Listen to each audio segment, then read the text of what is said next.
우리는 지난 시간에 다윗이 기도의 줄을 붙들고 회복된 그 모습을 봤습니다. 거짓말하고 칼로 무장하고 또 목숨을 구걸하기 위해서 미친 행동을 했던 사람이 다윗입니다. 하나님 마음에 합한 사람도 거짓말할 수 있습니다. 우리 성도님들 하나님 마음에 합하지 않을 때도 있죠. 그래서 거짓말도 하시고 또 칼로 무장은 안 해도 자기를 보호하기 위해서 수단과 방법을 가리지 않은 경우도 있죠. 그리고 때로는 심하게 미친 사람이 아닌데도 미친 짓을 할 수도 있죠. 거기서 일어났어요, 다시. 이래서는 안 되겠다라는 심정으로 심기일전해서 나 이렇게 안 살 거야 라고 다짐한 것이 아니라 보니까 자기가 자기를 믿고 있다라는 것이 자기를 그렇게 비참하게 만들었습니다. 그래서 안 되겠다 해서 나를 믿으면 오히려 나를 실망시키고 또 더 나아가서 나를 미친 사람처럼 바꾸니 믿을 수 없는 나를 믿지 말고 내가 그동안 잊었던 전능하신 하나님을 붙들자 해서 하나님을 붙들고 다시 이뤘습니다. 우리 성도님들 한번 진지하게 고민을 한번 해보십시오. 믿을만 하십니까? 내가? 네? 믿을만 하십니까? 아니에요? 근데 왜 나를 붙들고 놓지 않으십니까? 나를 붙들고 놓지 않는 결과는 뭐냐? 다윗이 보여준 세 가지 모습, 거짓말, 칼로 무장하고 미친 짓을 할 수 있다. 이게 나를 믿는 사람들이 극단적인 경우에 그렇게 자기를 살리기 위해서 그런 시도를 하는데 그것이 자신의 인생을 오히려 더 망가뜨릴 수 있다라는 것이에요. 기도의 그 줄을 붙들고 하나님을 붙들고 다시 다윗이 회복이 되는데요. 회복된 모습이 뭡니까? 첫째, 하나님이 다윗 주변의 사람들을 불러주시는 거예요. 원통한 자, 환난당한 자, 빚진 자, 그리고 다윗의 가족들이 다윗에게로 모입니다. 소위 교제권을 형성해서 서로 위로하고 격려하면서 그 난간을 극복하게 해주시는 것이 하나님이 기도로 회복된 사람에게 첫 번째 보여주시는 모습입니다. 두 번째는요, 자신의 거짓말로 제사장 그룹 85명과 그 땅에 거했던 남녀노소 가축까지 몰살당하는 그런 참극의 주인공이 다윗이에요.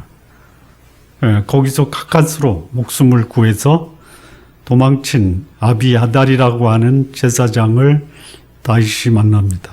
아비아달이 와서 다윗으로 인해서 놋땅에 85명의 제사장들이 사울에 의해서 집단 살해를 당했다. 이 보고를 들었을 때 다윗이 내 책임이다. 이 변화된 사람은 책임을 스스로 자기가 감당하는 용기 있는 사람으로 변화가 됩니다. 뿐만 아니라 두려워 떨고 있는 이 제사장 아비아달을 다윗이 품고 두려워 말라. 그리고 마음의 불안을 평안으로, 두려움을 담대함으로 바꿔주는 모습으로 변화됩니다. 자, 이 정도면 대단한 변화죠. 자, 오늘은 그렇게 변화된 다윗이 이제 새로운 행진을 합니다. 새로운 행진. 여러분, 새로운 행진을 한다. 그러면 지금까지 살았던 삶의 환경, 여건, 상황이 변화될 것을 기대하십니까? 아니면 상황이 때로는 더 악화될 수도 있다라고 생각하십니까? 회복된 사람이 새로운 행진을 하면 하나님은 그가 처한 상황과 환경, 요건을 바꿔주신다. 아니다. 다윗은 변화됐지만 상황은 여전히 변하지 않는다든지 아니면 더 악화될 수도 있다. 어떻습니까? 에? 후자예요. 아, 그리고 막 위로가 되십니까? 내 삶이 왜 이러지? 내가 지금 하나님 믿고 하나님의 도우심을 구하고 하나님과 깊이 교제하는데 상황은 왜 더 나빠지지? 그러면 어떻게 생각하셔야 돼? 그럴 수도 있다. 많은 분들이 그러니까 하나님 앞에 나와서 하나님의 도움을 구하면 제일 먼저 기대하는 게 뭐냐면 내가 변화되는 것보다 상황과 환경이 변화되기를 원하죠. 그렇게 되셨으면 참 좋겠어요. 하나님 그렇게 하실 수 있는 분이에요. 하실 수 있습니다. 또 그런 간증을 하는 분도 있고요. 그런데 때로는 하나님이 상황과 환경을 그대로 두신다든지 아니면 더 악화시키는데 그런 가운데서도 회복된 사람에게 새로운 행진을 하게 하시는 거예요. 자, 지금 이제 다윗이 회복이 됐어요. 하나님을 붙들고 회복이 됐어요. 그런데 어떤 사람이 와서 다윗에게 이런 보고를 합니다. 블레셋 사람이 그일라 사람들을 침공을 합니다. 그러면 다윗은 어떻게 해야 돼요? 도망가야죠. 지금 사울을 피해서 자기 목숨을 부지하는 이 다윗이 그일라 사람이 블레셋의 공격을 받는다. 그랬더니 다윗이 뭐 하냐면 기도해요. 여호와께 여짜와. 자, 그런 상황에서 우리는 어떻게 합니까? 신앙인이 이 사람한테도 한번 자문을 구하고 저 사람한테도 자문을 구하고 이런 상황인데 어떻게 해야 돼? 그런데 다윗은 이 사람 저 사람한테 자문을 구한 것이 아니라 여호와께 기도합니다. 그래서 하나님이 뭐라고 하시냐면 그일라 사람을 구하라 그래요. 왜 굳이 그일라 사람을 구했냐? 이 그일라라는 지방은 어디냐면 들어오세요.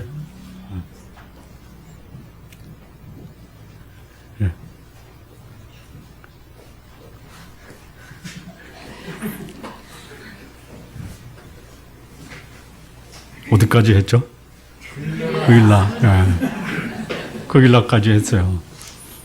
그랬더니 하나님은 가서 구하라 이렇게 말씀하시는데요.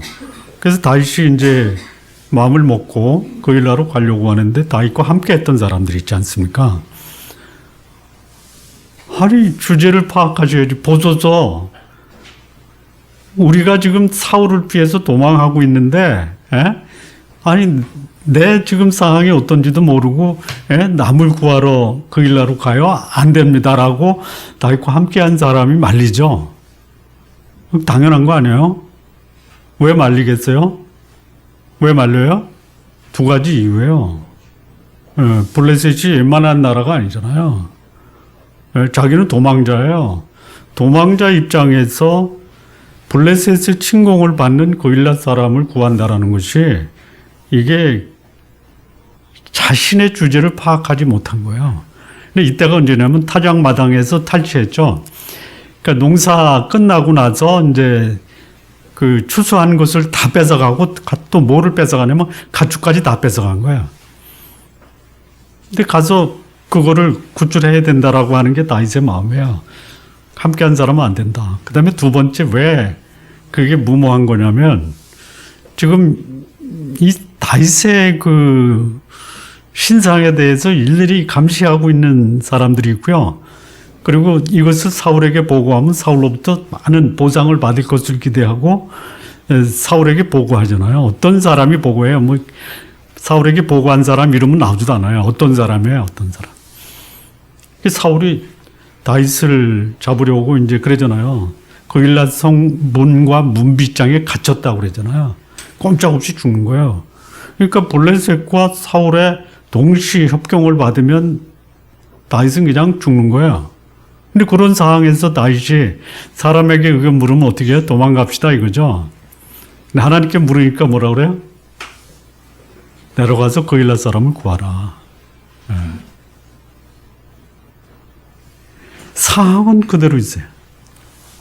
환경은 또 악화가 돼요. 그런데 누가 변한 거예요? 다윗이 변한 거예요. 나는 안 변하고 환경만 바꿔주십시오. 그러면 그때 가서 내 마음도 바뀔지 모릅니다. 이런 게 어쩌면 신앙인들의 그 어떤 그 거의 뭐 일반적인 모습 아닙니까? 우리 성도님들 환경이 바뀌지 않는 한 나도 하나님을 향해서 내 마음을 안 열 거야. 이렇게 생각하십니까? 환경은 악화돼도 하나님을 향한 내 마음은 결코 그분을 신뢰하는 신뢰를 버리지 않을 거야. 이렇게 생각하십니까? 이렇게 답변하라고 하면 조금 제가 가혹하죠. 그렇게, 그러니까 우리는 하나님께 기도하면 환경을 바꿔주실 거라고 생각을 해요. 근데 하나님은 환경은 바꾸지 않을 수 있는데 네 마음은 바꿀 수 있다. 근데 진짜 어려운 게 내 마음을 내 마음대로 안 되죠. 그렇죠? 왜 그래요? 왜 안 돼요? 여러 가지 이유가 있다고 그래요. 소위 그 정신적인 문제도 있어요.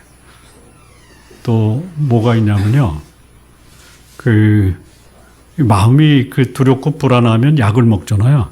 그러니까 신체적인 그런 이유도 있어요. 죄적인 이유도. 그러니까 소위 말하는 부교감 신경이 활성화가 안 돼가지고 감정 조절이 안 되면요. 그러니까 이렇게 올라왔다가 그대로 머물러 있고요. 내려온 상태에서 그대로 머물러 있을 수 있어요. 이 교감 신경의 그 범위를 넘어가서 안 내려오는 거를 뭐라 그러냐면 조울증이라고 그래. 흥분된 상태가 그냥 머물러. 내려가서 안 올라와요. 이걸 뭐라 그래? 우울증이라고 그래요. 이건 어떻게 조절해요? 두 가지. 정신적으로 조절한다든지 약물로 조절하는 거예요. 약물 조절은 그렇게 큰 도움이 안 돼요. 그래서 조울이나 우울을 치료하는 정신적 치료 방법이 두 가지래요. 첫째는 뭐냐면 나를 품고 이해하고 사랑하는 사람과의 교제예요. 그 교제권을 벗어나지 말아야 돼요. 두 번째는 뭐냐면 소위 긍정적 자아인식이라고 그래요. 나는 하나님의 사랑받는 자녀다. 나는 이 땅에 하나님의 뜻과 목적이 있어서 보내셨다. 내가 이렇게 고통당한다 하더라도 하나님은 나를 향한 그분의 계획과 뜻을 이루실 것이다라는 자기 정체성의 확립이에요. 두 가지예요. 이게 소위 상담 심리학에서 조울증과 우울증을 치료하는 정신적 치료 방법 두 가지예요. 쉽지가 않죠. 일단 교제권에서 벗어나요. 그러면 누구하고 교제해요? 부정적인 사람과 만나서 부정적인 얘기를 나누잖아요. 그것도 괜찮아요. 하여튼 나누셔야 돼. 그런데 그 나눈 다음에 서로 위로하고 격려하고 회복시킬 수 있는 사랑의 교제가 더 중요하다라는 거예요. 자기 정체성을 제대로 잘 확립을 해야 돼요. 자, 새로운 계명, 새로운 행진, 이게 새로운 겁니까? 아니면 아주 오래전부터 내려오는 겁니까? 예수님이 제자들과 사랑하라라고 얘기하잖아요. 사람이 자기 친구를 위해서 자기 목숨을 버리면 이에서 더 큰 사랑이 없다. 너희도 서로 사랑하라. 그랬더니 이 제자들이 이 사랑이 얼마나 힘들어요. 여러분, 내가 사랑하는 것도 힘들고 기대하는 사람으로부터 사랑받는 것도 쉽지가 않죠. 사랑이 왜 힘드냐면요. 사랑이 힘든 이유는 첫째는 나를 비워야 되잖아요. 내 욕심을 위해서 내가 기대하는 것을 얻기 위해서 조건적으로 사랑하기 때문에 그 사랑이 충족이 안 되면 그것도 힘들고, 본질적인 사랑은 나를 비우고 나를 희생하는 거 아니에요. 희생하면서 사랑하라 하니까 이게 싫은 거예요. 싫은 거야. 제자들이 그렇게 얘기하는 거예요. 아니, 그거는 우리가 옛날부터 들었는데 어렵고요. 우리가 할 수 있는 새로운 계명을 주십시오. 그랬더니 예수님이 뭐라 그래요? 새 계명을 너희에게 주노니 너희가 서로 마음을 비우고 희생하고 사랑하라 이렇게 얘기하신 거 아니에요. 이 새로운 계명은 새 것이 아니에요. 우리가 잊고 있고 제대로 하지 못하고 있고 그렇게 살아야지만이 그것이 내 인생에 참된 가치와 의미를 주는 건데 그걸 못하니까 예수님이 새 계명을 너희에게 주노니 서로 사랑하라는 거예요. 자, 새로운 행진. 다윗이 이제 다윗이 변화가 된 거예요. 환경은 변화되지 않았어요. 그런데 변화되지 않은 상황에서 다윗은 새로운 행진을 시작하는데 그 새로운 행진이 새 겁니까? 아니면 옛날부터 내려오는 겁니까? 아, 그렇습니까? 다시 돌이키 회복하는 거예요. 새로운 행진은 전혀 새로운 것이 아니라 잊혀졌던 내 삶을 새롭게 회복시키는 것이 새로운 행진이에요. 형식과 절차가 아니에요. 삶의 변화입니다. 예수님이 11조 하는 바리새인들에게 저주의 말씀을 했어요. 화 있을진저.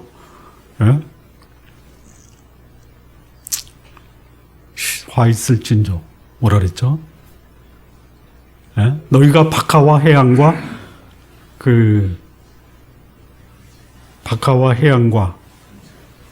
또 뭐죠? 그 11조는 드렸는데 화 있을진저 그랬어요. 율법이 말하는 바 11조는 드렸는데 진짜 율법이 말하는 것이 뭐냐면 의와 인과 신은 저버렸도다. 그 새로운 삶이 뭐냐? 새로운 행진이 뭐냐? 바르게 사는 거예요. 새로운 행진은 뭐 하는 거다? 환경과 상황에 관계없이 바르게 사는 거다. 두 번째는 어떻게 하는 거예요? 사랑하며 사는 거다. 그리고 뭐예요? 신. 사람들에게 신뢰를 주고 믿음직스럽게 사는 것이다. 이게 새로운 행진이에요. 환경은 더 악화될 수 있고 변하지 않을 수 있지만 내 삶의 방법이 달라지는 거예요. 그러니까 새로운 행진은 뭐냐? 내 삶의 변화야. 오늘 이 본문이 자 보세요. 상황은 더 어려워져요. 블레셋의 공격을 받는 그 그일랏 사람을 하나님이 나보러 구원하라고 그래요. 근데 나중에 보면은요. 후반부에 그일랏 사람들을 구원했는데 그일랏 사람들이 자기 그일랏 땅에 다윗이 왔다라고 하는 것을 누구한테 고발을 해요? 사울에게 고발하잖아요. 그럴 수가 어디 있어요. 그리고 그일랏을 구원하려고 할 때 다윗과 함께 했던 사람들은 반대하잖아요. 그야말로 삶을 나눴던 사람은 다윗에게 반대하는 거고 자기가 구원했던 사람들은 자기를 고발해서 죽게 하고 그래도 새로운 행진은 해야 돼요. 하셔야 됩니다. 인생이 죽을 것 같아도 어떻게 해야 된다? 새로운 행진은 해야 된다. 환경이 바뀌지 않는 한 나는 한 발짝도 뛰지 않겠습니다. 누구를 위해서 그래요? 누구를 위해서? 누구를 위해서? 환경은 나를 죽이려고 해도 발자국은 뛰자. 이게 오늘 본문의 말씀이에요. 자, 새로운 행진을 하는 이 다윗의 모습, 이 본문이 우리에게 주는 교훈, 여기서 몇 가지를 좀 보겠습니다. 첫 번째요. 1절부터 4절 말씀을 드렸어요. 여기 이제 그일랏 사람이 이제 블레셋의 공격을 받고 타작마당을 탈취당하잖아요. 그러니까 이에 다윗이 여호와께 물어요. 그런데 3절에 보면 다윗의 사람들은 이봐요 이겁니다. 보소서는 다른 말로 말하면 뭐예요? 이봐요 이봐요. 아니 우리가 지금 유대에 있기도 두렵건데 하물며 블레셋 사람들의 군대를 치려고요? 그러니까 자기과 함께 했던 사람, 이 사람들이 나중에 다윗 왕국의 중요한 역할을 맡는 사람들이에요. 반대하는 거예요. 가장 가까이 있는 사람이 반대해요. 여러분 하나님의 뜻에 순종하면 제일 반대하는 사람이 누구예요? 옆집 건너 있는 사람입니까? 아니면 같이 사는 사람입니까?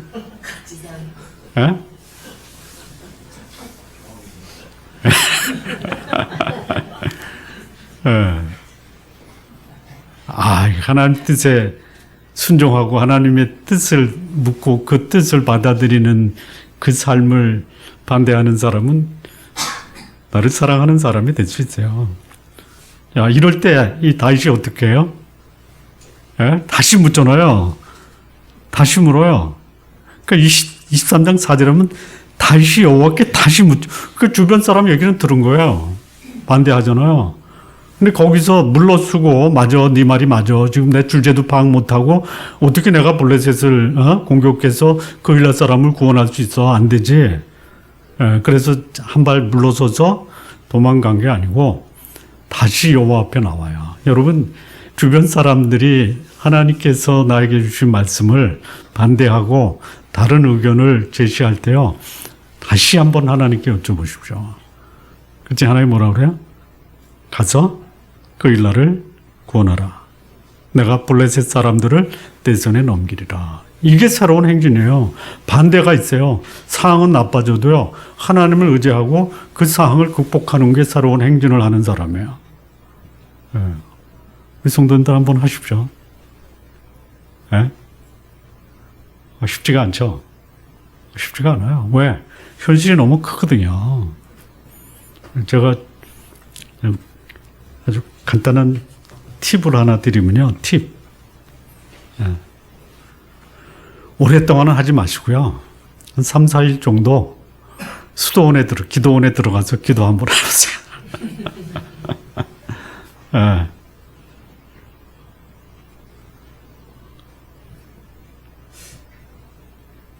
그러면 조금 도움이 될 거예요. 예. 자, 왜 굳이 이 그일라 사람들을 다시 구원하려고 했느냐. 이 그일라라는 지방은요, 베들레헴, 예루살렘에서 한 30km 떨어진 헤브론에서 한 10km 떨어진 남쪽이에요. 그 지역은 어느 지역이냐면 유다 지파가 살고 있는 지역이에요. 그러니까 다윗이 유다 지파네요. 그러니까 그 지역의 동향을 듣다가 어떤 사람이 다윗에게 와서 블레셋 사람이 우리 유다 지파의 그일라 성을 공격하는데 어떻게 하시겠습니까? 라고 보고한 것 같아요. 그래서 다윗이 그일라 지방에 대해서 어떻게 할 것인가를 하나님께 묻고 하나님은 내려가서 하라 이렇게 얘기한 거예요. 그러니까 여기서 볼 수 있는 것이 뭐냐면 이 동족에 대한 애정이 있지 않습니까?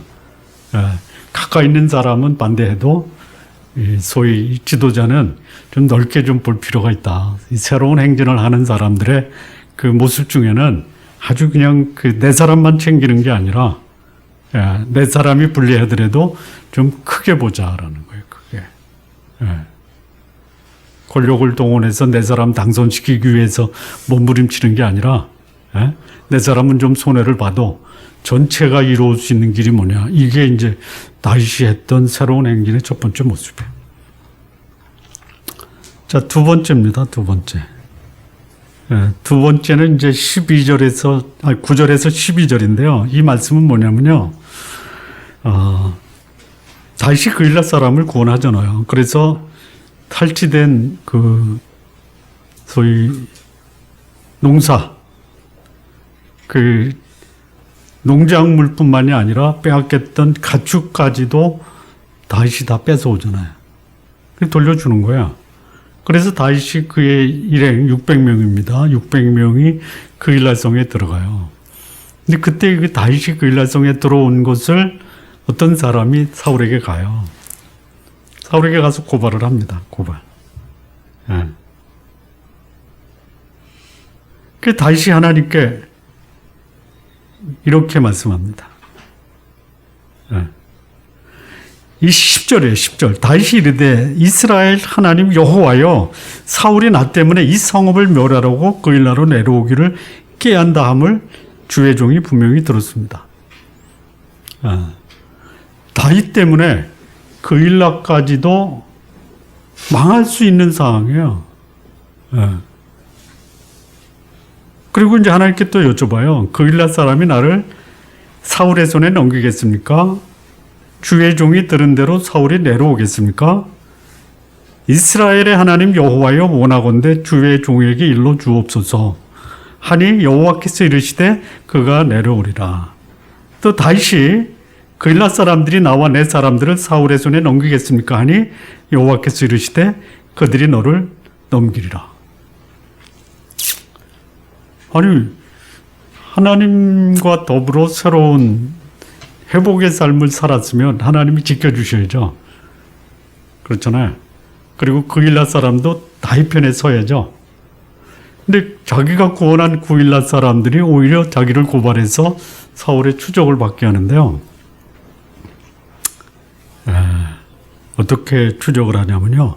아까 우리 읽었죠. 이스라엘에서 택한 군인들을 동원해요. 여기는 숫자가 안 나오는데요. 그 다음에 이제 다윗이 또 도망가잖아요.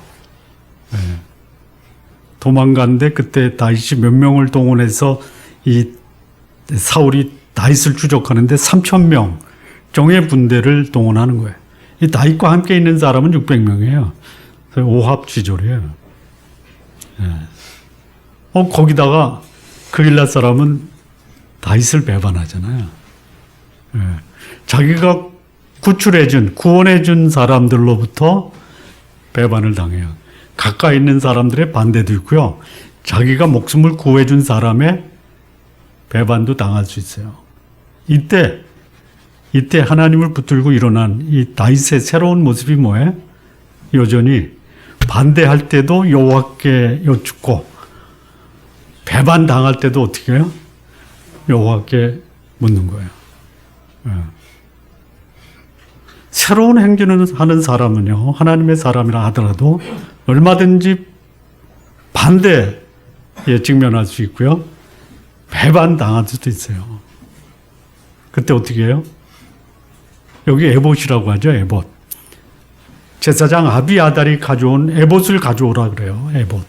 이 에봇은 뭐냐면, 소위 제사장들이 몸에다 걸치는 거예요. 대제사장이 걸치는 거예요. 이 앞에 그 소위 뭐라 그러죠? 앞치마. 근데 이 앞치마에 12개의 보석이 달려 있어요. 그러니까 12지파를 상징하는 그런 그 앞치마입니다. 그리고 이 에봇 안에는 주머니가 있는데 거기 2개의 돌이 있어요. 하나는 흰돌, 하나는 검은 돌이에요. 그래서 그거를 우림과 둠민이라고 그래요. 그래서 의사 결정을 할 때 이거 할 거냐 이거 할 거냐 할 때 의사 결정할 때 뽑는 거예요. 제비 뽑듯이. 하나님이 과거에 하나님의 뜻을 알려줄 때 제비 뽑게 하셨어요. 그래서 아마 이렇게 다윗이 하나님께 여쭤보지 않았겠느냐. 사울이 자기를 추적하러 그일라로 들어오는데 도망갈까요? 흰돌. 아니면 여기 머물러 있을까요? 검은 돌. 아마 그렇게 할 수도 있어요. 뭐 말씀이 안 나오니까 어떻게 했는지 모르는데 그래서 뽑았어요. 흰돌이에요. 어떻게 해야 돼요? 도망가는 거예요. 도망간 거예요. 그러니까 새로운 행진을 할 때 어떤 일을 겪냐 상황이 더 나빠지죠. 반대하는 거는 그래도 극복할 수 있는데 배신당하면 어때요? 이거 인생 뒤집어주는 겁니다. 배신 당해본 적 있으세요? 이거 뭐 완전히 뒤집어져요. 눈이 뒤집어져요. 그때 어떻게 해야 돼요? 하나님으로 더불어 회복된 사람이 새로운 행진할 때 배신으로 인해서 눈이 뒤집어질 때 어떻게 해야 돼요?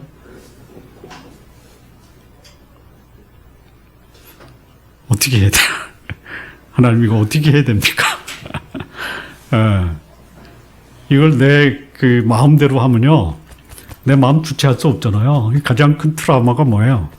상실이거든요. 상실. 제일 큰 상실은 사별이에요. 근데 그거는 뭐 이게 사고로 당하면 더 큰 고통이고요. 병으로 사별하면요, 그래도 감당하잖아요. 그런데 살아있는 동안에 살아있는 사람으로부터 배신당했다. 이걸 이별 상실이잖아요. 이게 보통 큰 트라우마가 아니에요. 눈이 뒤집어져요. 이때 어떻게 했어요? 어떻게 했어요? 하나님 어떻게 해야 됩니까? 나를 배반한 사람은 신경도 안 써요. 내가 어떻게 할 것인가에 초점을 맞추는 거예요. 다시 그렇게 한 거예요. 이게 새로운 행진하는 사람의 모습이에요.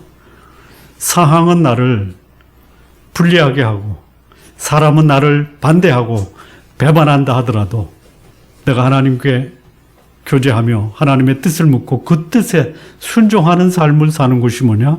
새로운 행진을 하는 사람이 갖춰야 될 굉장히 중요한 요소다라는 것이에요.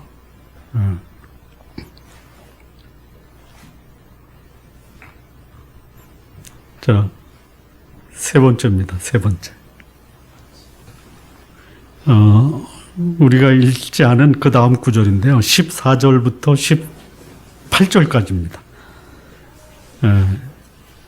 그래서 다시 그 일라성에서 나와서 도망가니까 사울이 더 이상 안 쫓아요. 그래서 다윗이 묵었던 데가 어디냐면 14절. 다윗이 광야의 요새에도 있었고 광야에 그 어떤 높은 곳이 있었나 봐요. 거기도 있었고 또 광야의 산골에도 머물렀고 근데 거기에 사울이 매일 찾아요. 그 사울의 추적이 끝나지 않아요. 그런데 하나님의 보호하심도 끝나지 않아요. 하나님이 그를 사울의 손에 넘기지 아니하셨다고 그래요. 근데 이때 특별한 일이 벌어집니다. 16절. 사울의 아들 요나단이 일어나 숲에 들어가서 다윗에게 이르되 그에게 하나님의 힘을 의지하게 하였는데 하나님을 의지하고 하나님과 상의하고 하나님의 인도하심을 구한 다윗에게 하나님이 친히 다윗을 보호하세요. 사울의 손에 안 넘겨요. 하나님이 우리 성도님들을 안 지켜보신다라고 생각하지 마십시오. 그러니까 우리가 환경을 보면 하나님이 나를 지키시나? 저 사람 나 반대하고 저 사람 나 배신하고 하나님 어디 계시지? 근데 그때 하나님이 나를 지키신다라는 거예요. 기억하시기 바랍니다. 그리고요, 그것을 확인시켜 주는데 어떻게 확인시켜 주냐면요, 믿음의 친구를 통해서 확인시켜요. 여기 요나단이 등장을 하잖아요. 함께 했던 600명도 반대해서 내가 지금 제대로 살고 있지 못하다라고 얘기해요. 또 그일라 사람은 나를 배반해서 사울로 하여금 나를 죽이게끔 하는 거예요. 여러분, 내 주변에 있는 사람이 부정적으로 나를 대하면 내 마음이 어때요? 한 번 듣고 두 번 들으면 그래도 해볼 텐데 이건 뭐 떼거지로 와서 나에게 부정적으로 얘기하고 나를 배반하고 나를 힘들게 한다. 그럼 어때요? 지금 다윗이 그걸 당하고 있는 거예요. 다윗만 당해요? 하나님 마음에 합한 사람인데요. 하나님 마음에 합한 사람도 이런 일을 당한다면요, 우리 성도님들 죄송하지만 하나님 마음에 합하세요? 하나님 마음에 합하지 않으면 더 할 수도 있다 이렇게 보시면 돼요. 지금 그런 상황이 벌어진 거예요. 그러니까 다윗 마음이 어떻게 됐겠어요? 그냥 팍 가라. 내가 지금 잘못 살고 있구나. 근데 하나님이 보내주잖아요. 하나님이 지켜주실 뿐만 아니고 하나님을 힘있게 의지하게 하는 한 사람 보내줘요. 아버지는 죽이려고 하고요, 아들은 다윗을 보호하는 거예요. 여기 또 뭐라고 그랬냐면요, 17절 보니까요, 곧 요나단이 그에게 이르기를 두려워하지 말라. 내 아버지 사울의 손이 내게 미치지 못할 것이다. 너는 이스라엘 왕이 되고 나는 내 다음이 될 것을 내 아버지 사울도 안다. 이 전에 자기와 함께 했던, 목숨을 함께 나눴던 600명은 뭐예요? 아니, 죽으려고 뭐 한 거죠? 600명이 그랬어요. 그리고 자기가 구원했던 그 일라 사람 중에 한 사람이 사울에 가서 고발해가지고 다윗에게 치명적인 소위 손해를 끼치려고 하는 거 아니에요. 그때 한 사람, 요나단 한 사람. 모든 주변의 사람들이 자기를 반대하고 배반하는데 하나님은 믿음의 사람 요나단을 통해서 다윗을 보호하는 거예요. 어떻게 보호하냐면요, 하나님이 다윗을 향해서 어떤 계획을 갖고 있는지를 상기시켜 주는 거예요. 네가 이스라엘의 임금이 될 거다. 지금 상황은 네가 배반당하고 반대하고 목숨이 경각간에 달려도 하나님이 너를 보호하실 뿐만이 아니라 네가 이스라엘의 임금이 된다. 새로운 행진은요, 환경과 상황의 변화가 아니에요. 오히려 하나님을 의지하고 상황을 극복할 뿐만이 아니라 극복하기 어려운 상황에서 하나님이 믿음의 동역자를 보내주셔서 그 상황을 함께 극복하고 하나님의 약속을 기억하고 그 약속의 말씀을 따라 자기 인생을 걸어가는 게 새로운 행진의 핵심이에요. 이게 조금 더 갑니다. 조금 더 가요. 하나님의 때가 되기 전까지는 이 상황은 계속 악화될 수 있어요. 그러나 그럼에도 불구하고 하나님을 향한 신뢰, 믿음의 교제, 이것이 새로운 행진을 하는 결정적인 중요한 요소가 된다라는 것이에요. 그래서 여기 두 사람이 여호와 앞에서 언약하고 다윗은 여전히 도망자 입장에 머물러 있고 요나단은 자기 아버지에게 가는 거예요. 이게 하나님의 섭리입니다. 내가 하나님과 더불어 하나님의 기도의 줄을 붙들고 일었으면 하나님은 나에게 말씀하시고 말씀에 순종하게 하시고 내 주변 사람들은 계속 나를 거부하고 반대하도 하나님이 나에게 믿을 만한 사람을 보내주셔서 하나님이 나를 향한 그 계획을 실현할 수 있도록 힘을 더해준다라는 것이에요. 자, 문제가 있어요. 그런데 하나님이 함께 하시고 또 어려움을 함께 나눌 수 있는 믿음의 친구가 있다면 문제는 여전히 남아 있어도 그 문제를 극복할 수 있는 믿음과 또 능력을 하나님은 우리에게 허락하신다라는 거예요. 따라서 문제의 해결을 위해서 거기에 매달리는 것, 해결할 수 있다면 매달리십시오. 그런데 그보다 더 중요한 것이 뭐냐? 하나님과 동행하고 믿음의 교제권 안에서 믿음을 서로 격려하고 위로하는 삶을 사시는 우리 성도님들 되시기 바랍니다. 마무리 짓겠습니다. 하나님의 사람도 얼마든지 넘어지고 쓰러질 수 있어요. 그러나 다시 일어서야 됩니다. 자신을 바라보고 단절하는 것이 아니라 하나님을 붙들고 다시 일어설 수 있어야 돼요. 자신이 처한 상황을 자신의 관점, 사람의 관점에서 바라보면 도피하고 싶어요. 그런 피하고 싶은 상황을 하나님의 관점으로 바라볼 수 있다면 그 상황에서 두려움과 불안이 아니라 담대함과 평안으로 그 상황을 극복할 수 있다는 거예요. 어쩌면 하나님이 우리에게 새로운 인생, 새로운 삶을 살게 할 때 환경을 그대로 내버려 두는 것은 신뢰할 수 없는 나 자신을 철저하게, 아주 초절하게, 제대로 직시하게 하시게끔 하는 하나님의 의도가 있을 수도 있다는 거예요. 그런데 그런 상황에서 하나님은 하나님의 사람을 결코 상황과 환경에 굴복하게 만들지 않으십니다.